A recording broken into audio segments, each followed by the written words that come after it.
بسم اللہ الرحمن الرحیم. السلام علیکم سامعین. اس وقت سامعین، حاضرین، ناظرین جو ہمیں آن لائن دیکھ رہے ہیں، آپ سب کو ڈاکٹر حنا امبرین طارق کی جانب سے ویلکم. کتابوں کی رونمائی کا یہ سیشن 16ویں اردو کانفرنس میں، جو کہ احمد شاد صاحب کی ولولہ انگیز قیادت میں منعقد کی جا رہی ہے، آپ کے سامنے پیش کر رہے ہیں. اس وقت ہمارے ساتھ جو 5 کتابیں ہیں ان کے مصنفین اور ان کا تعارف پیش کرنے والے سینئرز جو گفتگو کریں گے ہمارے درمیان موجود ہیں. ہمارے پاس 1 گھنٹے کا وقت ہے جیسا کہ آپ سب جانتے ہیں، تو ہم بغیر کسی تمہید کے، بغیر کوئی تاخیر کیے پروگرام کا باقاعدہ اور باضابطہ آغاز کیے دیتے ہیں. تو میں سب سے پہلے مدعو کروں گی افتخار عارف صاحب کو کہ وہ اسٹیج پہ تشریف لے آئیں اور آپ گفتگو کریں گے عارف امام صاحب کی کتاب چراغ روشن ہے. اس کے بعد میں ملتمس ہوں غازی صلاح الدین صاحب سے کہ وہ اسٹیج پہ تشریف لائیں. کتاب ہے اسامہ صدیق صاحب کی. اسامہ صدیق صاحب سے ملتمس ہوں کہ اسٹیج پہ تشریف لائیں. اس کے بعد اب میں آپ سے ملتمس ہوں کہ آپ غازی صلاح الدین صاحب کے برابر میں تشریف رکھیے. اب میں ہمارے درمیان موجود ہیں محترم فراست رضوی صاحب. میں آپ سے ملتمس ہوں کہ اسٹیج پہ تشریف لائیے اور آپ گفتگو فرمائیں گے عشق سمندر پہ، جو کہ باسط جلیلی صاحب کی کتاب ہے. تشریف لائیے باسط جلیلی صاحب.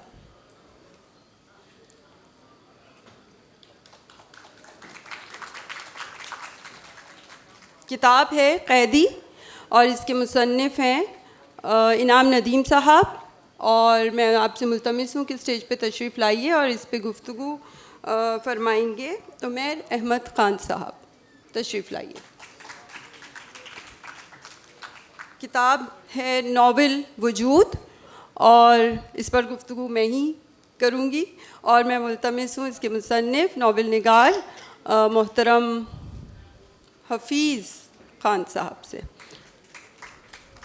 جیسا کہ میں نے مجھے کہا گیا ہے کہ ایک مخصوص وقت میں ہم نے 5 کتابوں پر گفتگو کرنی ہے. ہمارے ساتھ یہاں پر ان تمام کتابوں کے مصنفین بھی موجود ہیں.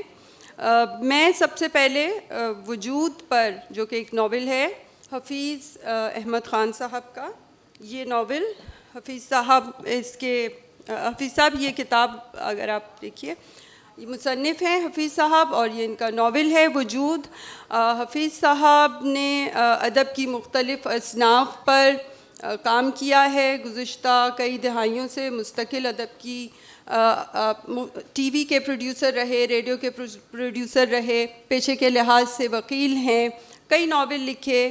ان کا ناول انواسی اسے اسی کانفرنس میں 16ویں اردو کانفرنس کی افتتاحی تقریب میں انعام سے بھی نوازا گیا، ایوارڈ دیا گیا، جس کے لیے ہم انہیں مبارکباد دیتے ہیں. اور میں اس ناول کے حوالے سے گفتگو کا آغاز اب کرتی ہوں کہ عارف امام صاحب ہمارے درمیان موجود ہیں. اسٹیج پہ تشریف لائیے.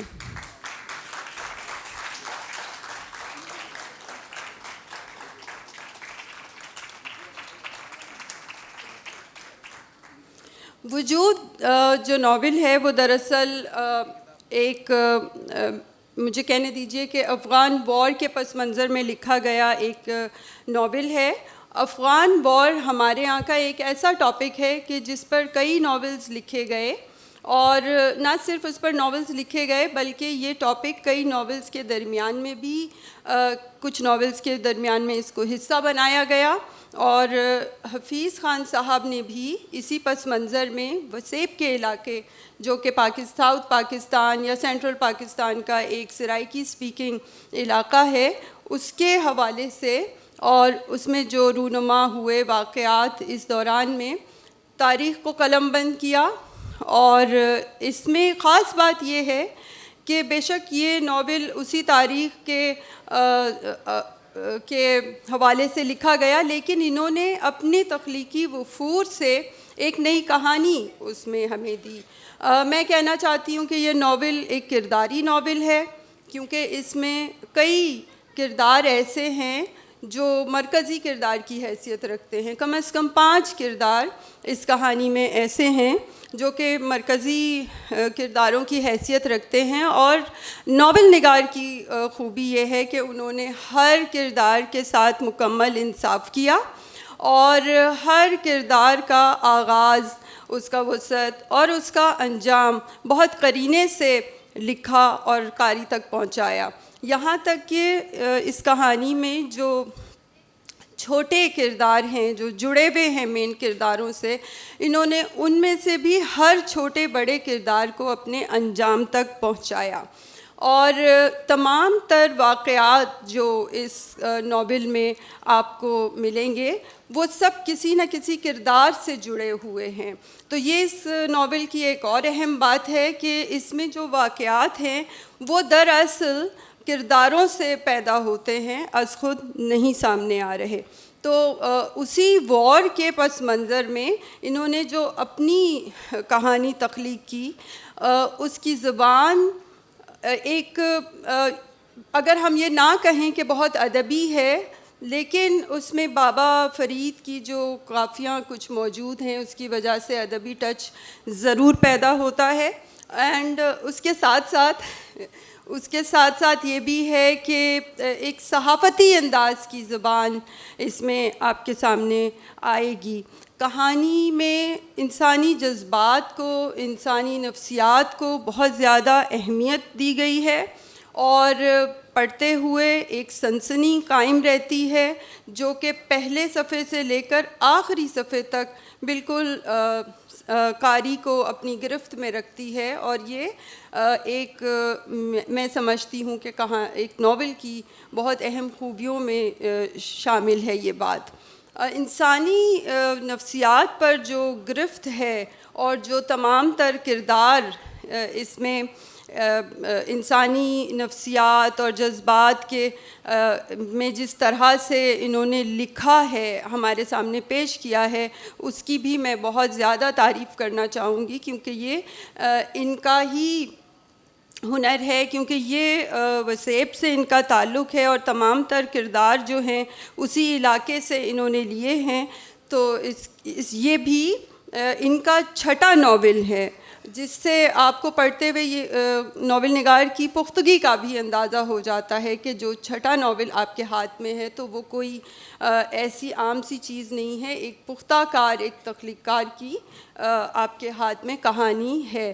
تو میں اس مختصر سی گفتگو کے ساتھ اس کتاب کے تعارف کو بند کرتی ہوں، اس لیے کہ میں نظامت بھی کر رہی ہوں تو میں بہت لمبی بات نہیں کر سکتی، لیکن میں نے مضمون مکمل لکھا ہے، اور جب چھپے گا سارا واقعہ تو اس میں آپ پڑھنا چاہیں گے تو بالکل پڑھ لیں گے۔ تو آگے ہم بڑھتے ہیں، اور ہماری جو اگلی کتاب ہے وہ ہے عشق سمندر۔ عشق سمندر باسط جلیلی صاحب کی کتاب ہے۔ باسط جلیلی امریکہ میں مقیم ہیں، شعر و ادب پر ایک گہری نظر رکھتے ہیں، اور باسط جلیلی صاحب وہاں پر ادب کی ترویج و ترقی کے لیے سالہ سال سے اپنی خدمات پیش کرتے آئے ہیں۔ یہ ان کا پہلا شعری مجموعہ ہے۔ میں باسط جلیلی صاحب سے ملتمس ہوں کہ اگر ان کے ہاتھ میں کتاب ہے تو وہ ہمارے ناظرین کو دکھائیں، تاکہ یہ ہو کہ سب دیکھ بھی لیں کہ مصنف کون ہے اور کتاب کیا ہے، اور باہر جو سٹالز ہیں وہاں سے اگر آپ خریدنا چاہیں تو بالکل خرید سکتے ہیں۔ اس پر گفتگو کرنے کے لیے ہمارے ساتھ موجود ہیں فراست رضوی صاحب، جو کہ ایک ہمہ جہت تخلیقی شخصیت کے مالک ہیں۔ ان کے تعارف کے کئی حوالے ہیں، ان کی کئی کتابیں منظر عام پر آ چکی ہیں۔ بہت اچھا بولتے ہیں اور اتنا ہی لکھتے ہیں۔ آج ہمارے ساتھ موجود ہیں، میں ان سے ملتمس ہوں کہ باسط جلیلی صاحب کی کتاب عشق سمندر کے حوالے سے کچھ تعارف پیش کیجیے۔ معزز خواتین و حضرات، عشق سمندر باسط جلیلی صاحب کا پہلا شعری مجموعہ ہے، اور آپ کو پتہ ہے کہ ان کی دو حیثیتیں ہیں۔ ایک تو یہ بہت بڑے منتظم ہیں ادبی تقریبات کے امریکہ میں، اور ایک ان کا ادارہ ہے انٹرنیشنل آرٹ سوسائٹی، اس کے تحت انہوں نے امریکہ میں بہت بڑی اور بڑی یادگار محفلیں کی ہیں۔ ابھی جب یہ یہاں تشریف لائے ہیں تو اس سے پہلے انہوں نے جوش صاحب کے بارے میں ایک بہت اہم اور بڑی یادگار محفل وہاں منعقد کی۔ اور دوسری حیثیت ہے ان کا شاعر ہونا، اور ان کی شاعری جو ہے اس کو جب میں نے پڑھا اس کتاب کو تو مجھے اس میں کئی ایسی چیزیں نظر آئیں جو بہت زیادہ قابل توجہ ہیں۔ ایک تو یہ ہے کہ انہوں نے جو اس کتاب کا دیباچہ لکھا ہے وہ بڑا اہم ہے۔ آپ کو پتہ ہے کہ دنیا میں بہت سی ایسی کتابیں لکھی گئیں کہ ان کتابوں کے دیباچے ان کتابوں کے اصل کانٹینٹ سے زیادہ مشہور ہو گئے، جیسے باغ و بہار کا میر امن کا دیباچہ، جیسے آب حیات میں محمد حسین آزاد کا دیباچہ، جیسے خود خواجہ الطاف حسین حالی کی شعری کتاب ان کے دیوان کا دیباچہ، اور سب سے بڑا تو آپ کو پتہ ہے کہ مقدمہ ابن خلدون ہے۔ تو اس کا دیباچہ بڑا اہم ہے۔ اس دیباچے میں انہوں نے اپنے تصور شعر کو بیان کیا ہے، اس دیباچے میں انہوں نے اپنے زندگی کے بارے میں نظریے کو بیان کیا ہے، اور یہ جو دیباچہ ہے اس میں انہوں نے پہلی بات اس کے آغاز میں یہ لکھی ہے کہ ہر شاعر کی بنیادی ذمہ داری ہے سچ بولنا۔ اگر وہ صداقت سے اپنا رشتہ نہیں جوڑتا، یہ انہوں نے لکھا ہے، اگر صداقت سے اپنا رشتہ نہیں جوڑتا تو وہ تاریخ کا مجرم ہے، وہ معاشرے کا مجرم ہے۔ اس کے فرائض میں یہ شامل ہے کہ وہ ظلم کے خلاف آواز بلند کرے اور مظلوموں کا ساتھ دے۔ اور پھر اس حوالے سے دوسری بات جو انہوں نے اس دیباچے میں لکھی ہے وہ یہ لکھی ہے کہ وطن میرے لیے بہت اہمیت رکھتا ہے، اور اس کے بعد انہوں نے یہ لکھا کہ کراچی شہر سے مجھے ایک جذباتی وابستگی ہے۔ یہ 1992 میں یہاں سے ہجرت کر کے تشریف لے گئے امریکہ، ہیوسٹن میں مقیم ہیں اس وقت، وہاں سکونت پذیر ہیں۔ تو انہوں نے کراچی سے اپنی محبتوں کا ذکر کیا۔ وطن پرستی ایک بنیادی حوالہ ہے، دوسرے انسانی رشتے، یعنی یہ جو ہے ایک فیملی اورینٹڈ آدمی بھی ہیں، ایک سوسائٹی اورینٹڈ آدمی بھی ہیں، اور ملک سے انہیں بہت شدید محبت ہے۔ تو محبت جو ہے، عشق جو ہے، وہ ان کی شاعری کا بنیادی حوالہ ہے۔ وہ سعدی نے کہا تھا نا کہ چنا قحط سالی شدندر دمشق کہ یاران فراموش کردند عشق۔ تو سلیم احمد نے اپنی کتاب نئی نظم اور پورا آدمی میں لکھا کہ سعدی نے یہ اس شعر میں بیان کیا ہے کہ بھوک کے خوف سے عشق کو ترک نہیں کرنا چاہیے، چاہے مادی ضروریات جو ہیں انسان کو کتنا ہی مجبور کریں، زندگی کی محرومیاں اس کو کتنا ہی بے بس کر دیں، لیکن محبت کرنے کا عمل کبھی نہیں چھوڑنا چاہیے، یہ انہوں نے اس میں لکھا۔ تو وہ محبت جو ایک شاعری کی بنیادی صفت ہے اس پر انہوں نے بہت اصرار کیا ہے، اور انسانی رشتے ان کے لیے بہت اہمیت رکھتے ہیں۔ اس کے علاوہ انہوں نے کرپشن کے حوالے سے لکھا کہ معاشرے میں جو ایک سماجی ناانصافی، ایک عدم مساوات موجود ہے، اور جو ایک ہوس زر موجود ہے جو انسان کو ایسے کاموں پہ اکساتی ہے جو اخلاقی طور پہ کسی طرح بھی درست نہیں ہے۔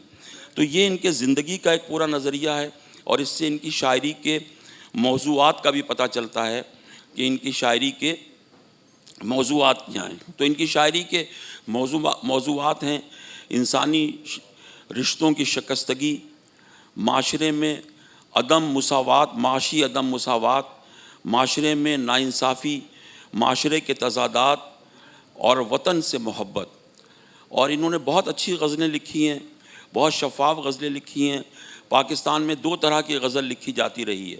ویسے تو آپ کو پتہ ہے ہمارے ہاں غزل پر اس پورے ملک میں، ہمارے وطن میں سب سے زیادہ اثر جو ہے میر کا رہا، مختلف حوالوں سے، اس کی تفصیل میں جانے کی ضرورت نہیں ہے، آپ صاحبان دانش و علم ہیں، مجھ سے بہتر جانتے ہیں۔ اور غالب کا اثر بہت کم رہا۔ آپ ایک دو لوگوں کے نام لے سکتے ہیں کہ جن پر غالب کا اثر ہے۔ ان کے یہاں دونوں کا امتزاج نظر آتا ہے، یعنی ایک ان کے یہاں کہیں کہیں ریٹورکس کا بھی احساس ہوتا ہے، اور کہیں کہیں ایک بہت مدھم غنائی لہجہ جو ہے، ایک لیریسزم کی بھی آپ کو فیلنگ محسوس ہوتی ہے. تو یہ جو غزل ہے، اور وہ غزل جو ترقی پسندوں کے زیر اثر لکھی جا رہی تھی، اور جس کو یعنی سب سے پہلے اقبال نے اس کو جو ہے ایک شیپ اور ایک شکل دی، تو وہ بھی ان کے یہاں کہیں کہیں جھلکتی نظر آتی ہے. میں ان کی غزلوں کے کچھ شعر لکھ کے لایا ہوں، میں آپ کو سناؤں گا.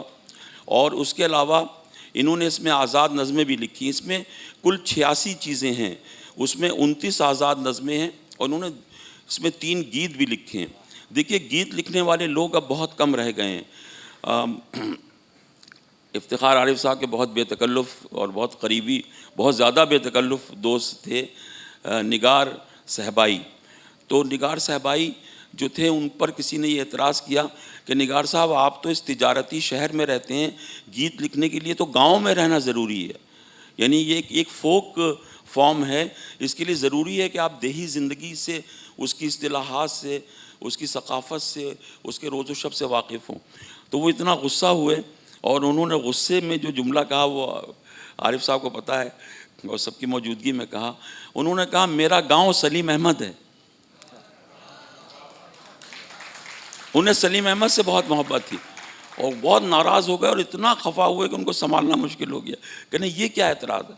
تو اور بلکہ ان کے گیت کے بارے میں تو کرار صاحب نے یہ بھی کہا کہ نگار صہبائی کے گیت میں جو ہے وہ بھکتی تحریک اور اسلامی تصوف کا امتزاج ہے. وہ ہمارا موضوع نہیں ہے، لیکن یہ تمہید اس لیے باندھی کہ ان کے گیتوں میں بھی ایک آپ کو یعنی ہندی کلچر کے بجائے، یعنی اس میں جو ہے رادھا یا شیام یا شیو شنکر یا وہ پورا جو ایک ہندو میتھالوجی کا جو ایک دیو مالا کا جو پس منظر ہے، اس کے بجائے اسلامی عناصر ملتے ہیں.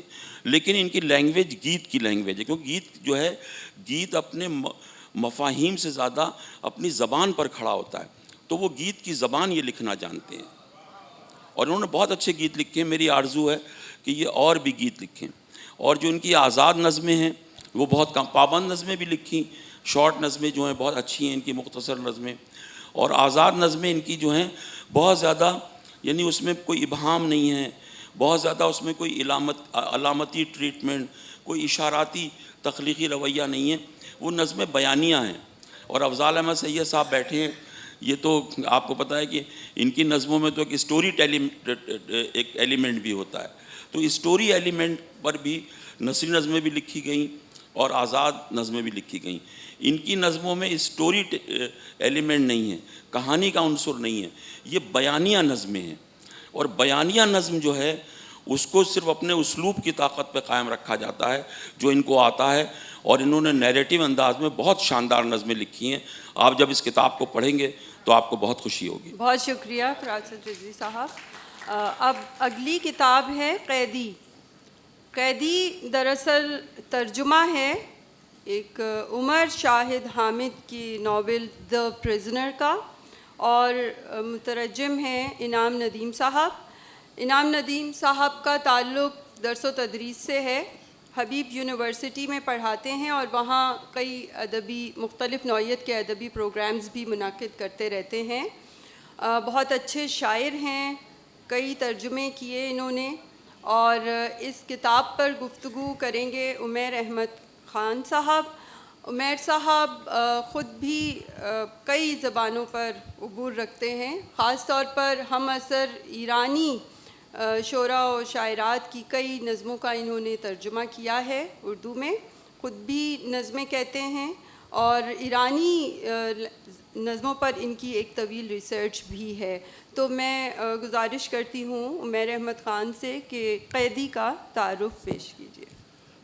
بہت شکریہ حنا صاحبہ، اور بہت شکریہ اس تعارف کے لیے بھی. ایک بہت دلچسپ کتاب میرے ہاتھوں میں ہے جو آپ سب کی نظر میں اس وقت ہوگی قیدی کے عنوان سے. میرا جو بنیادی پیشہ ہے وہ اسکرپٹ ڈاکٹر کا ہے، اور فلموں کے اسکرپٹ سے کیونکہ تعلق رہا تو مغرب کے اندر ایک ادب کی صنف ہے جس کو تھرلر فکشن کہا جاتا ہے. ہمارے ہاں اکثر اس کا ترجمہ جاسوسی ادب کے عنوان سے کر لیا جاتا ہے. تھرلر ایک بڑی صنف ہے، اس کو ہم میکرو یونرا کہتے ہیں، جس کا ترجمہ یونرا کو اکثر لوگ صنف کہتے ہیں، ایک اس کا جو مجھے بہتر ترجمہ اردو میں لگتا ہے وہ نو کا ہے. تو اگر ہم اسے نوع کبیر مانیں تو اس کے نیچے کئی انواع صغیر آتی ہیں جن میں جاسوسی ادب بھی ہے جسے اسپائی فکشن کہا جاتا ہے, کرائم تھرلر بھی ہے جس کو ہم جرم و سزا کی کہانی کہتے ہیں, اس کے اندر لیگل فکشن بھی آتا ہے جس کو قانون کی کہانی کہا جاتا ہے. تو مغرب کے اندر اگر آپ کا رہنے کا اتفاق ہو تو یہ کتابیں لاکھوں کی تعداد میں چھپتی ہیں تھرلرز کے عنوان سے, اور بہت بڑے بڑے نام مائیکل کونلی, فریڈرک فروسائت, رابرٹ گریشم اور جان گریشم اور اس طرح کے جو نام ہیں وہ اس کے اندر یوں سمجھیے کہ زبان زد عام ہے. ہر شخص کے سامنے وہ کتابیں ہوتی ہیں, اور تھرلر جو ہے ایک بہت جانی گئی صنف ہے. میرا کیونکہ وہاں پہ رہنے کا تجربہ تھا تو ہر جو تھرلر ناول آتا ہے اس کا 1 یا 2 سال بعد وہ فلموں میں ڈھل جاتا ہے, اور پھر اس کے ٹائٹل پہ یہ ایڈ ہو جاتا ہے کہ now it is a motion picture اور it is a famous motion picture. تو اس طرح سے اس کو یوں سمجھیے کہ برتا جاتا ہے. تو یہ کتاب جو ہے اس سے میرا تعارف جب یہ آئی پرزنر, تو یوں سمجھے کہ میرے سامنے جو بک سٹور تھا وہاں یہ مجھے نظر آئی انگریزی میں یہ کتاب, اور مجھے اس بک سٹور والے کیونکہ پتہ تھا کہ مجھے تھرلرز میں دلچسپی ہے, تو اس نے مجھے خاص طور پہ بلا کے کہا کہ یہ پاکستان سے بھی ایک اس نوع کی ایک کتاب آئی ہے, جو میرے لیے ایک بڑا ہی دلچسپ انکشاف تھا کیونکہ آپ امید نہیں رکھتے کہ پاکستان کے اندر بھی آپ کو اس طرح کی کوئی چیز نظر آئے گی, اس طرح کا چیز لکھی جائے گی. اور میں نے پھر اس کو پڑھنا شروع کیا, اور ظاہر ہے یہ ایک دلچسپ ناول تھا. جب میری ملاقات ہوئی پہلی دفعہ عمر شاہد حامد سے, تو میں نے چھوٹتے ہی ان سے یہ کہا کہ آپ اس کا اپنے کام کا اردو میں ترجمہ کیوں نہیں کراتے. تو انہوں نے مجھ سے کہا کہ اردو کا ترجمہ تو اس کا ہو چکا ہے اور بس ان قریب آنے کو ہے, اور انعام ندیم صاحب نے اس کا ترجمہ کیا ہے قیدی کے عنوان سے, اور بس اگلے مہینے ہم اس کو لانچ کرنے جا رہے ہیں. یہ سن کے کچھ مجھے پریشانی سی ہوئی کیونکہ انعام ندیم صاحب سے اس وقت میں ملا نہیں تھا, لیکن ان کے کام سے واقف تھا. انعام ندیم صاحب نے بہت خوبصورت ترجمے کیے ہیں بنگالی ادب کے, اور ایک بنگالی ناول ہے دوزخ نامہ, جس کا ترجمہ اگر آپ لوگوں نے نہیں پڑھا تو میں آپ لوگوں سے اس کے بارے میں بھی کہوں گا, وہ بھی شاید دانیال نے ہی چھاپا ہے, تو وہ میں پڑھ چکا تھا. ادب کے اندر جو ہمارے ہاں جس کو لٹریری فکشن کہا جاتا ہے, اس کے اندر لکھنے والے اور پاپولر فکشن میں لکھنے والوں کے درمیان ہمیشہ سے ایک فاصلہ رہا ہے. ہمارے ہاں کچھ زیادہ ہے, مغرب میں تھوڑا کم ہے, لیکن ہر جگہ پہ ہے. تو میرا خیال یہ تھا کہ انعام صاحب تو تھرلر فکشن کے اس ژانر سے اس طرح واقفیت نہیں رکھتے, تو خبر نہیں وہ کیسا ترجمہ کریں گے. جب ترجمہ میرے ہاتھ میں آیا اور میں نے پڑھنا شروع کیا تو میرے لیے بڑی خوشگوار حیرت تھی کہ انہوں نے اپنا ادبی انداز تو برقرار رکھا ہے, لیکن اس ٹیکسٹ کو انہوں نے فیتھفلی ٹرانسلیٹ کیا ہے. تو ایک حسین امتزاج ہے اردو ادبی انداز کا اور انگریزی کے تھرلر فکشن کا, جس کو تھرلر نہیں کہا جا سکتا اردو میں. یہ ایک نئی چیز انہوں نے تخلیق کی. اسی لیے مجھے جب اس کتاب پہ گفتگو کی دعوت دی گئی تو مجھے خوشی ہوئی کہ ایک ایسی کتاب ہے جس کا جو صرف ترجمہ نہیں ہے, جو بنیادی طور پہ ایک منفرد تخلیق کی حیثیت اختیار کر گیا ہے. اردو میں اس طرح کی کتابیں اس صنف پہ کام ہوا بہت کم. ہمارے ہاں جب جاسوسی ادب کے نام لیے جاتے ہیں تو لوگ ابن صفی کو اور ان لوگوں کو تو جانتے ہیں, اس کے بعد جو اس طرح کی کہانیاں ہیں وہ ڈائجسٹوں میں سلسلے وار ضرور چھپی ہیں. شکیل عادل زادہ جو سب رنگ ڈائجسٹ میں بازیگر لکھا کرتے تھے, محمود احمد مودی نے لکھا, ایم اے راحت نے لکھا, طاہر جاوید مغل نے لکھا, یا محی الدین نواب نے جو کہانیاں لکھی تھیں وہ بھی تھرلر کے ہی نوع سے, لیکن اس کو کبھی ادب والوں نے تسلیم نہیں کیا. ہماری کانفرنسز میں, سیمینارز میں ان پہ گفتگو نہیں ہوا کرتی تھی, لیکن وہ لاکھوں کی تعداد میں یہ ڈائجسٹ ان کہانیوں کی وجہ سے چھپے بھی اور فروخت بھی ہوئے. تو مغرب میں تو تھرلر کو ایک باقاعدہ ادبی صنف مانا جاتا ہے, لاکھوں کی تعداد میں وہ چھپتی بھی ہے اور اس کے اوپر فلمیں بھی بنتی ہیں, اس کے اوپر گفتگو بھی ہوتی ہے. تو یہ ایک خلا ہے ہمارے اردو ادب میں. اور بھی ہیں, سائنس فکشن ہمارے ہاں نہیں لکھا جاتا, فینٹیسی فکشن پہ ہمارے ہاں کام نہیں ہوتا, لیکن کرائم تھرلر ایک ایسی صنف ہے جس میں عمر شاہد حامد نے پاکستان کا جو انوائرمنٹ ہے, پاکستان کا جو ماحول ہے, ہمارا جو قانون کا نظام ہے, اس کو سموتے ہوئے تھرلر کی صورت میں اس کو ڈھالا. جب بھی آپ کسی رائٹر کا پہلا ناول پڑھتے ہیں جس نے نیا لکھنا شروع کیا ہو, تو میرے پاس کیونکہ میرا شعبہ ہی اسکرپٹ ڈاکٹر کا ہے, تو میرے پاس کیونکہ رائے زنی کے لیے کتابیں اور اسکرپٹس آتے ہیں, تو ہمیشہ ہمیں پہلا ناول پڑھتے ہوئے جو ایک چیز ہمیشہ نظر آتی ہے وہ ہوتی ہے کرداروں کا تنوع. یعنی جب آپ ان کے مکالمے پڑھ رہے ہوتے ہیں آپ کو ایسا محسوس ہوتا ہے کہ یہ دو مختلف لوگ نہیں, ایک ہی شخص گفتگو کر رہا ہے, کیونکہ یہ وہ ہنر ہے جس کو ڈیولپ کرنے میں رائٹرز کو بہت وقت لگتا ہے جب بھی وہ کہانی لکھنا شروع کرتے ہیں. یہ ایک عنصر ہے جو میں نے پرزنر پڑھتے ہوئے بھی محسوس کیا کہ کیونکہ یہ عمر کا پہلا ناول ہے تو یہ ایک چیز تھی جو مجھے محسوس ہوتا تھا کہ شاید اس کے اندر ہے. اس ترجمے میں اس عنصر کو کافی حد تک کم کیا گیا ہے.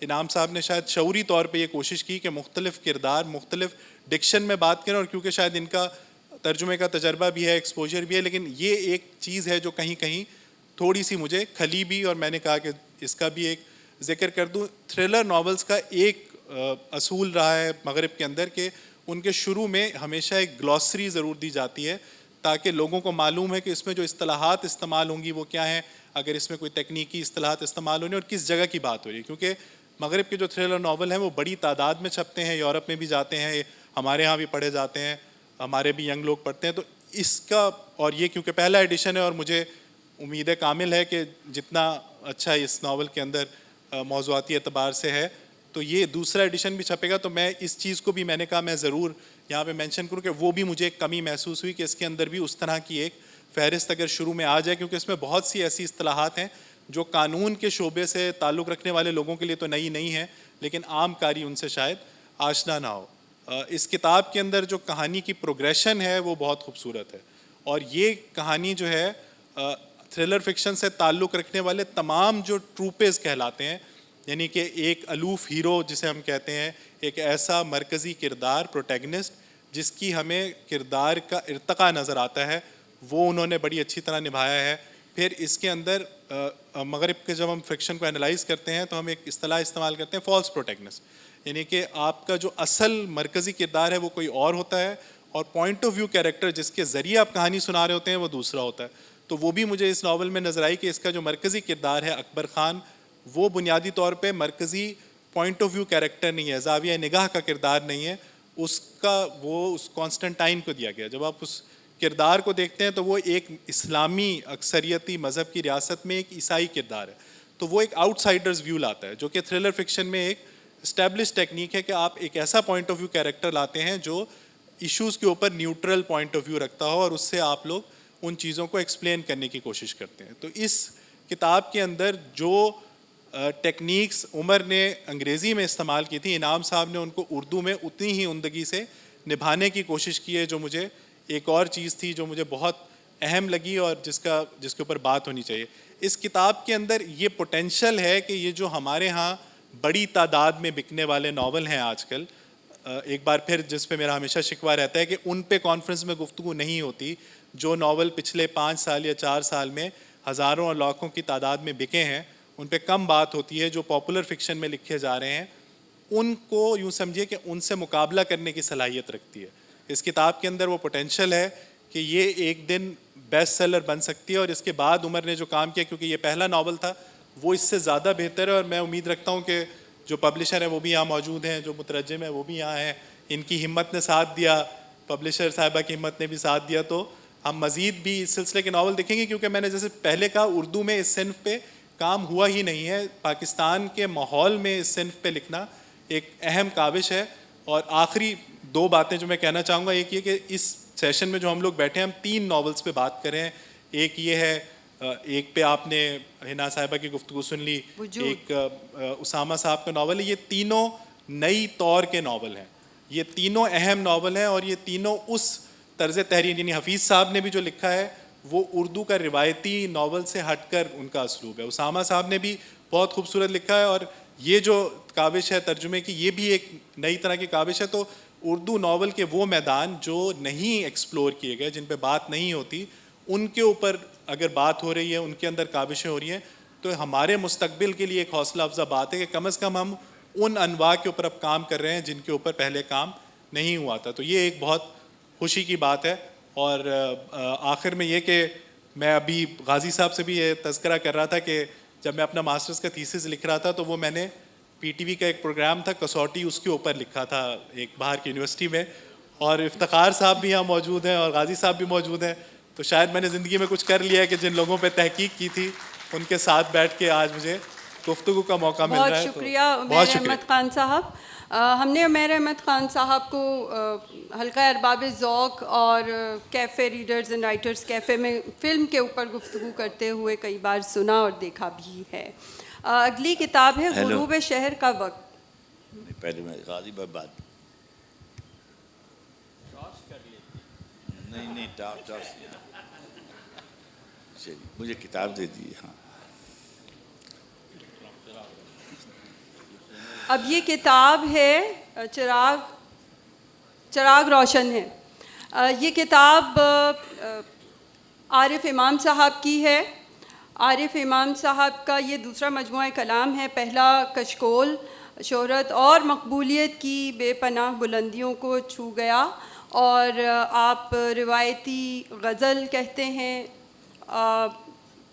ینگسٹرز میں بھی بہت مقبول ہیں، اور اتنے لیڈنگ شاعر ہیں. 80 کی دہائی کے نمایاں ترین شعراء میں ان کا شمار ہوتا ہے. اور ایسے شاعر کے مجموعہ کلام پر گفتگو کرنے کے لیے کسی ایسی ہی شخصیت کی ضرورت ہے جو کہ ان کے بہت قریب رہا ہو، جو ان کے شعری کمالات سے بخوبی واقف ہو، ان کے ساتھ وقت گزارا ہو. تو ہمارے درمیان اس حوالے سے موجود ہیں افتخار عارف صاحب، جو کہ عہد حاضر کی بہت بڑی ادبی شخصیت ہیں، اور خود بھی شعر و ادب کے اور علمی بہت بلند مرتبے پر فائز ہیں. میں بہت ہی مؤدبانہ گزارش کرتی ہوں کہ آپ چراغ روشن کا تعارف پیش کیجیے. بہت مہربانی آپ کی، آپ نے لمبا تعارف کرا دیا، مگر مجھ کو یہ نہیں معلوم کہ آپ نے روایتی غزل کہہ کے کیا آپ کی مراد کیا ہے. اور میں تو بہت ہی مختصر ایک بات کہنا چاہتا ہوں کہ میرے پاس مجھے کتابیں پڑھنے کا شوق ہے، اور طالب علم کے طور پہ کتاب پڑھتا ہوں، اور لطف کے لیے کتاب پڑھتا ہوں. کسی زمانے میں ضرورتاً کتاب پڑھتا تھا، مگر شاعری جو ہے یہ میں بالکل لطف کے لیے پڑھتا ہوں. اور جو بھی کتاب رسالوں میں دیکھ لیتا ہوں کہ کس کو پڑھنا چاہیے، پھر اس کے بعد اس کی کتاب پڑھتا ہوں، تو اپنی بساط بھر اس کو سمجھنے کی کوشش کرتا ہوں. اور اپنے مطالعے میں میری عمر بہت ہو گئی، اور مگر غزل میں بہت شوق سے پڑھتا ہوں، اور شاعری کی کتاب بہت احتیاط سے اور بہت توجہ سے پڑھتا ہوں. تو میں بالکل بغیر کسی خوف تردید کے یہ بات کہتا ہوں کہ میں نے 10-15 برس میں اردو غزل کی کم ایسی کتابیں دیکھی ہوں گی، پڑھی ہوں گی، جو چراغ روشن ہے کی طرح کی کتاب. اچھا، اب عارف امام سے ہمارا ایک تعلق جو ہے، یہ میں ان کے بڑوں کا دوست تھا، اور میری ان سے پہلی ملاقات جان ایلیا کے حوالے سے ہوئی تھی. اور یہ بعد میں جب یہ تشریف لائے اسلام آباد رہنے لگے، اب یہ سب باتیں بالکل مختلف ہیں. بات تو کتاب پر ہونی چاہیے، اور صاحب کتاب کو، یعنی میرے نظریے کے مطابق شاید میں تو بالکل ایک متضاد باتیں کرتا رہتا ہوں، اور مجھے بعد میں خیال بھی آتا ہے کہ یہ بھی بات میں نے کہی ہوئی ہے اور یہ بھی بات میں کہہ رہا ہوں، تو مگر میں ایسے ہی ہوں تو میں وہ اسی طرح کی بات کروں. میں یہ بھی چاہتا ہوں کہ صاحب کتاب کے حوالے سے کتاب کو دیکھا جائے، اور میں بھی یہ بھی چاہتا ہوں کہ کتاب کو بالکل صاحب کتاب سے الگ کر کے دیکھا جائے. کتاب پر جب گفتگو ہو، آپ نے روایت کا لفظ استعمال کیا، ٹریڈیشن کے معنی میں چلیے کلاسیکی ادب سے شاید آپ کی مراد ہوگی، تو بالکل یہ کلاسیکی غزل کے تسلسل میں پرسوں شاید مشاہیر غزل پہ گفتگو ہو رہی تھی، تو وہاں یہ لفظ بار بار استعمال ہوا. تو میں نے گزارش کی تھی کہ جو روایت ہے اس سے جڑا ہوا شاعر غزل کا ہے تو بس وہی رہے گا، اور اگر اس سے انحراف کرے گا تو اس کے بنیادی جو حیاتی ڈھانچہ ہے اس سے تو انحراف جس نے کیا اس کو ہمیں یاد بھی نہیں ہے، سوائے اساتذہ کے یاد ہوں گا کون کون لوگ تھے. کہ بھئی فرض کیجئے ہمارے ہاں مظہر امام صاحب تھے، انہوں نے ہندوستان میں کچھ کیا تھا، اور فارغ بخاری صاحب تھے، انہوں نے یہ کیا تھا وغیرہ، زبان کی سطح پہ جیسے. مگر جو لوگ روایت سے جڑے رہے، مثلا یگانہ نے بھی لغت میں اور غزل کی شعری لغت میں اور تغزل کے نام پر جو کچھ بدعتیں ہوتی رہی ہیں اس کو توڑنے کی ایک بہت ہی شعوری کوشش کی تھی سلیم احمد صاحب نے اس کی وغیرہ. اب ایک میں چھوٹا سا آپ سے واقعہ تو نہیں دہراتا مگر ایک بات کہوں. ناسخ ہمارے بڑے سب سے یعنی زبان کے اعتبار سے اور لسانیات کے اعتبار سے اور اردو کے محسنوں میں ہیں. ان کا شمار اردو زبان کو صاف کرنے میں، اس کو مانجنے میں، اس کو ریختہ سے اردو میں کا جو سفر ہے اس کے کم کرنے والوں میں ناسخ کا بہت بڑا کردار ہے. اچھا، جب فیض آباد سے میر انیس اللہ مقامہ تشریف لائے لکھنؤ تو ان کے والد نے ان کو ناسخ کے سپرد کیا کہ غزل میں اس کی اصلاح کرے. جب ان کا انتقال ہوا تو کسی نے ان سے پوچھا کہ آپ کا ناسخ کے بارے میں کیا خیال ہے؟ تو انہوں نے فرمایا کہ زبان و بیان پر اس کی دسترس جو ہے وہ مکمل ہے مگر اس کے دل میں خاک اڑتی تھی. تو ہمارے ہاں بہت سے ایسے غزل گو شعراء ہیں جن کے دل میں خاک اڑتی ہے. چنانچہ آپ ان کی شاعری پڑھتے جائیے، زبان و بیان کی آپ کو کوئی غلطی نہیں ملے گی، زبان ان کی بہت درست ملے گی، مصرے بہت چست ملیں گے، مگر سناٹا ہے. آپ ذرا سی دیر کو آپ تأمل کر کے روتے نہیں ہیں، گریہ نہیں کرتے، آپ کی آنکھوں میں نمی نہیں آتی. عارف امام نے کو نبی آپ جانتے ہوں تب بھی آپ کو یہ لگے گا کہ یہ جو اس کتاب کا لکھنے والا ہے یہ راتوں کو جاگتا بہت ہے. میں کہتا تھا دوستوں سے کہ رات کو جاگیں گے ہم، لوگوں اپنے محبوب کو یاد کر کے روئیں گے ہم، تو بھئی شعر بھی ہم ہی کہیں گے نا. مطلب یہ تو نہیں ہو سکتا کہ شعر آپ مزے آپ کریں اور آپ شعر بھی آپ کریں، یہ نہیں ہو سکتا. اچھا، چنانچہ ایک دوسری جو بات شاید سب سے بڑی بات، اس کی طبیعت میں بھی ایک شوریدگی ہے، اس سے ہمیں کیا لینا ہے، مگر وہ شوریدگی کتاب میں منتقل ہو گئی ہے. مصرے پڑھتے ہوئے، شعر پڑھتے ہوئے اگر آپ کو احساس ہو جائے کہ یہ جو آدمی ہے یہ پوری شدت سے اور پورے وفور سے شعر کہہ رہا ہے تو بس آپ کو اس کا لطف اٹھانا چاہیے. اور دوسری، تیسری، چوتھی، پانچویں بات یہ ہے کہ میں بالکل اس کا قائل نہیں ہوں کہ فلاں صاحب جو ہیں وہ ہیوسٹن کے سب سے بڑے شاعر ہیں. شاعر تو اردو ادب کا ہوتا ہے. تو میں بالکل اور شاعر جو باہر رہنے والے شعراء ہیں ان کی ابھی تذکرہ باسط کا ہو رہا تھا. جیسے ہمارے بہت سے دوست باہر رہ رہے ہیں، اچھا شعر کہہ رہے ہیں اور ان کو یاد بھی کیا جانا چاہیے، مگر بعض شعراء سے بالکل مختلف شعر کہہ رہے ہیں. اب جیسے مثلا عشرت وہاں رہتی ہیں اور مثلا شاہدہ وہاں رہتی ہیں، مثلا ساقی فاروقی وہاں رہتے تھے، مثلا عبداللہ حسین وہاں رہتے تھے، تو یہ جو سب ہیں، احمد مشتاق وہاں رہتے تھے اور ستیہ پال آنند وہاں رہتے.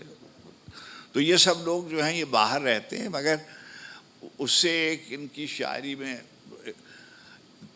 اور ایک بات اختلافی بھی کرنی چاہیے، یعنی اختلافی بعض لوگوں کے نقطہ نظر سے آدمی کا پتہ چلنا چاہیے اس کے لکھے ہوئے لفظ سے کہ اس کی عقیدے کی شہریت کیا ہے، اس کے لفظ کی شہریت کیا ہے، وہ کس تہذیب سے تعلق رکھتا ہے، کون اس کا مسلک کیا ہے اور اس کا دل کہاں ہے. اب یہ میں کیونکہ جانتا ہوں اور آپ بھی سب جانتے ہوں گے کہ یہ مرثیے بھی لکھتے ہیں، سلام بھی لکھتے ہیں، منقبتیں بھی لکھتے ہیں، مگر ان کی غزل میں بھی ان کے عقیدے کی مرکزیت کا احساس ہوتا ہے اور ایسا معلوم ہوتا ہے کہ یہ اس تہذیب عزاداری ہی کے تسلسل میں غزل لکھ رہے ہیں. چنانچہ اس تہذیب کے جتنے بنیادی مرکزے سے جڑے ہوئے جو تلازمات ہیں، جو رعایتیں ہیں لفظوں کی، خیال کی، استعاروں کی، وہ سب اس غزل میں ہیں. اور وہ ایک ان کی طبیعت میں جو شوریدگی ہے وہ دوستوں کے درمیان ہنگامہ آرائی ہی سے نہیں ہے، وہ ان کی غزل میں بھی معلوم ہوتا ہے کہ یہ ایک شوریدہ سر آدمی کی غزلیں ہیں. تو میں اپنے بات کو ختم کرتے ہوئے دعا ان کے لیے کرتا ہوں، اور دعا کرتا ہوں کہ وہ جو میر صاحب نے اپنے بیٹے کے لیے کہا تھا کہ بیٹے تم عشق وغیرہ کیا کرو اور شوریدگی کو بحال رکھو، تو خدا ان کی شوریدہ سری کو رکھے، قائم رکھے، اور کبھی آپ سیدھے نہ ہوں بالکل، اور آپ اسی طریقے سے انہوں نے بڑی آزادہ روی کی زندگی گزاری، اور بہت ہی ان کی طبیعت میں ایک ہیجان، ایک اضطراب میں نے دیکھا، کہیں ان کو قرار نہیں ہوتا. تو ان کی غزل پڑھتے ہوئے بھی معلوم ہوتا ہے کہ ایک قلندرانہ سرشت اس کی جو ہے، اور جو اس کا وفور ہے، جو اس کی شدت ہے، وہ اس کے شعر میں منتقل ہو رہی. مجھے بہت، جب سے یہ کتاب آئی ہے مجھے ایک آدمی بہت یاد آ رہا ہے، اور وہ جنت میں ہوگا ظاہر ہے، شاہد جعفر. اور وہ بہت خوش ہو رہا ہوگا اور یہ سوچ رہا ہوگا کہ عارف بھائی نے عارف امام کے ساتھ اچھا نہیں کیا وغیرہ وغیرہ. تو بہت اچھی کتاب، آپ پڑھیے گا اس کو، اور میں ان کے لیے دعا گو ہوں. اور میں ان سے کہوں گا کہ اپنی وہ جو میں نے میری پسندیدہ غزل ہے اس کے 5 شعر آپ سنائیں تو صحیح. بہت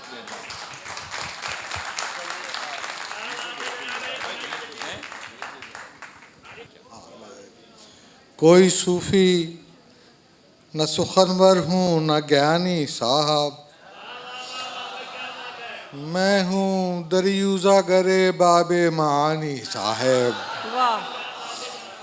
اتنا چیخا کہ میری طاقت گویائی گئی، بات کرتی ہے اب اشکوں کی روانی صاحب.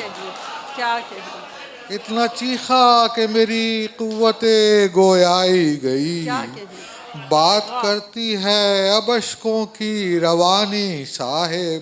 ایک نظر دیکھیے اور پھر سے نیا کر دیجئے، ایک نظر دیکھیے اور پھر سے نیا کر دیجئے، ہو چکی ہے میری تصویر پرانی.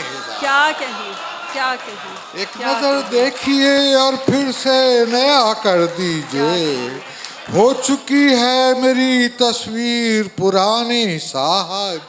آنکھ میں اشک مسرت ہے ضیافت کے لیے، آنکھ میں اشک مسرت ہے ضیافت کے لیے، میرے خیمے میں نہ دانا ہے نہ پانی. کیا کہیں، کیا کہیں. سبحان اللہ. آنکھ میں اشک مسرت ہے، یہ عریضہ تو لکھا اذن حضوری کے لیے. بات کرنی ہے یہ عریضہ تو لکھا اذن حضوری کے لیے، اپنا احوال سنانا ہے زبانی. بہت شکریہ، بہت شکریہ عارف امام صاحب. اب ہمارے پاس اگلی کتاب ہے غروب شہر کا وقت. غروب شہر کا وقت جو کتاب ہے، اس کے یہ ناول ہے، اور ناول نگار ہیں اسامہ صدیق ہمارے درمیان موجود ہیں. یہ ان کا دوسرا ناول ہے، اور غازی صلاح الدین صاحب اس کا تعارف پیش کریں گے. آرٹس کونسل کی گورننگ باڈی میں شامل ہیں، دانشور ہیں، صحافی ہیں. انہوں نے خود بھی ایک وقت میں کئی خوبصورت افسانے لکھے. میں آپ سے گزارش کرتی ہوں. بہت شکریہ، بہت شکریہ. سب سے کم وقت بچا ہے اس کتاب کے لیے جو میں سمجھتا ہوں کہ سب سے بڑی کتاب ہے. اور یہ میں اس لیے کہہ رہا ہوں کہ میں کوئی نقاد نہیں ہوں، میں کوئی کرٹک نہیں ہوں، میں ایک ریڈر ہوں. مجھے بھی کتابوں سے محبت ہے، جیسے افتخار عارف ابھی بتا رہے تھے. اور جب یہ کتاب میں نے دیکھی، اور تھوڑا بہت مجھے پتا تھا کہ اسامہ جو ہیں اینڈ بائی دا وے آج اسامہ کا دن ہے، کیونکہ یہاں اس کتاب کی رونمائی ہو رہی ہے، بلکہ اس کی منی یا لانچ ہو رہی ہے۔ آج ہی ڈان اخبار میں ان کے بکس اینڈ آتھرس کے سیکشن میں فیصل باری نے ان کی کتاب کا ایک باقاعدہ ریویو کیا ہوا ہے جو شائع ہوا ہے۔ تو یہ کتاب جو ہے اس کی جو اہمیت ہے میں بطور ایک پڑھنے والے کے کہہ رہا ہوں، اور یہ کتاب جو ہے وہ اس کو ایکسپیریمنٹ بات ہو رہی تھی کہ اس کو ہم ایکسپیریمنٹ کہیں تو کیا یہ تنقید ہوگی یا یہ تعریف ہوگی، اور آج جو فیصل باری نے لکھا ہے کہ ایکسپیریمنٹل اینڈ انوویٹیو۔ اصل میں اسامہ اس کتاب تک کیسے پہنچے ہیں اس کا میں ذکر کرنا چاہتا تھا، اور وہ بہت ممکن نہیں ہے یہاں پر۔ یہ جو ہیں یہ لاء کے اسٹوڈنٹ رہے ہیں، اور یہ ایک روڈز اسکالر ہیں۔ روڈز اسکالر اگر کوئی اپنی زبان میں لکھے اور کمال کی تحریر لکھے تو مجھے گریش کرناڈ یاد آتے ہیں، جو ہندوستان میں ایک بہت مشہور پلے رائٹ ان کے تھے، اور دنیا بھر میں مشہور تھے، اور دنیا بھر میں ان کی شہرت ان کے پلیز لکھنے کی وجہ سے تھے کہ جو کہ انہوں نے کنڑ زبان میں لکھی، جبکہ وہ روڈز اسکالر تھے آکسفورڈ کے۔ تو فراست صاحب نے کہا کہ کنڑا، تو ہو سکتا ہے کہ کنڑی ہو، پتہ نہیں، کنڑ، اچھا۔ تو یہ جو اسامہ صدیق صاحب ہیں، انہوں نے پہلے ایک بہت ہی ریسرچ کی، بہت ہی عالمانہ کتاب لکھی، پاکستان's ایکسپیرینس آف فارمر لاء، اور میرا اس لیے تھوڑا سا مجھے یاد ہے اور اس کتاب کو پڑھنا یاد ہے کہ میں اور آصف فرخی ہم دونوں جج تھے کراچی لٹریچر فیسٹیول کا جو نان فکشن ایوارڈ دیا جانا تھا، اور یہ ہم نے ان کی کتاب کو دیا تھا۔ اس کے بعد انہوں نے انگریزی زبان میں اسنفنگ آؤٹ دا مون لکھی، جس کا اردو ترجمہ ہوا، اور افتخار عارف صاحب کہہ رہے ہیں کیا ناول ہے، زبردست۔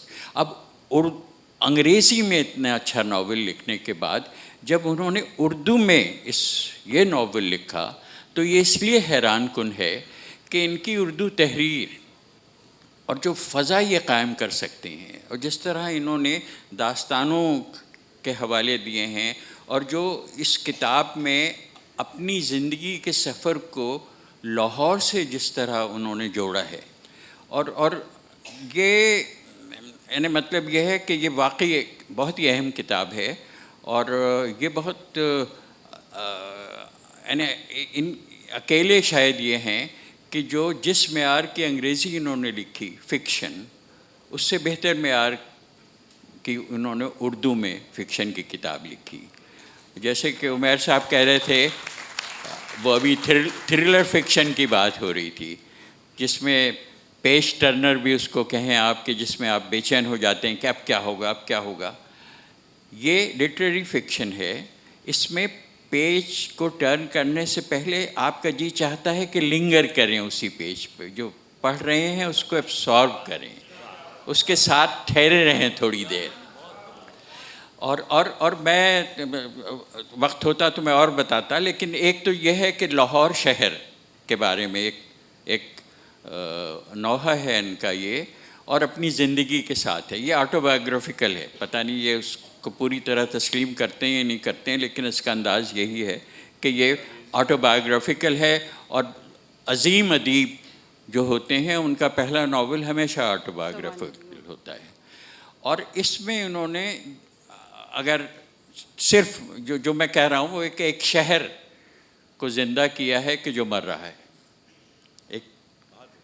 اور ادب کی تاریخ میں ایسے کئی ناول ہیں کہ جس میں ناول نگار کسی ایک شہر کا ہو کے رہ جاتا ہے اور اسی کے بارے میں لکھتا ہے، اور اس میں مجھے یاد آتا ہے جیمز جوائس کہ جو ڈبلن کے ساتھ ہے۔ یولیسس جو ہے وہ ناول جو ان کا انگریزی ادب کے سب سے عظیم ناولوں میں اس کا شمار ہوتا ہے، یولیسس، وہ ڈبلن کے بارے میں ہے، اور بہت ہی خوبصورت ہے۔ اچھا، بہت کم لوگ اس کو پڑھ پاتے ہیں، میں نے بھی نہیں پڑھا۔ لیکن وہ ہے کمال کی چیز. اور جوائس نے جس طرح ڈبلنرز لکھی، portrait of an artist as a young man, وہ سب ڈبلن میں ہے. تو یہ لاہور کے ہیں. تو جو what Dublin was for James Joyce, Lahore is for Osama Siddiq. Thank you so much Ghalib صلاح الدین تو- صاحب. اب ہم کیا ختم کر دوں میں؟ جی پلیز، ارے کیونکہ وقت ختم ہے. اب میں اپنے شعر سنوں. تو ہم ایک سیریمونیل گروپ فوٹو بھی لینا چاہتے ہیں اچھا، میں چاہ رہا کتاب تھا کے مصنفین. اور ہیونگ سیڈ ایوری تھنگ، میں بالکل آپ کو کنوے نہیں کر سکتا کہ اس کا انداز تحریر یہ چیز کیا ہے. تو میں تو جیسے میں نے کہا کہ نقاد نہیں ہوں، لیکن سلیم الرحمان صاحب نے اس کتاب کے بارے میں جو کہا ہے، میں مسلمان ہوں. ہاں، تو سلیم الرحمان صاحب نے اس کے بارے میں جو لکھا ہے وہ میں ذرا سا پڑھ دوں تاکہ کچھ تو اندازہ ہو آپ کو. مطلب میں اپنے گھر میں جو اگر کتابوں کو الگ الگ کروں تو میں اسامہ کی اس کتاب کو قرۃ العین حیدر کے کتابوں کے قریب ہی رکھوں. ایک پرانا تاریخی شہر اپنی عظمتوں کی شام سے دو چار، اپنی ثقافت، اپنی محبوبی رہن سہن، تعلیم، عدل و انصاف اور وسیع المشربی پر اچکتی اداس نظر ڈالتا ہوا، جو آخر کار غروب کی دلدوز ساعت میں موجود تو رہے گا مگر تقریباً گم شدہ جیسے خالی ہوتے گھروں میں سائے اور صدائیں رہ جائیں. اسامہ صدیق کے ناول میں اسی منہ چھپائے شہر کی داستان ہے. اس میں اگر جا بجا طنز و مزاح کے چھینٹے نہ ہوں تو بالکل دل خراش معلوم ہونے لگیں. تاریکی کے انہی پھیلتی دھبوں میں کہیں کہیں روشنی کی بنکیاں بھی ہیں جو خود کو برقرار رکھنے کے لیے کوشاں ہیں. لاہور کے بارے میں ایک ناول جس کا در و بست روایتی ناولوں سے بالکل الگ تھلگ ہے.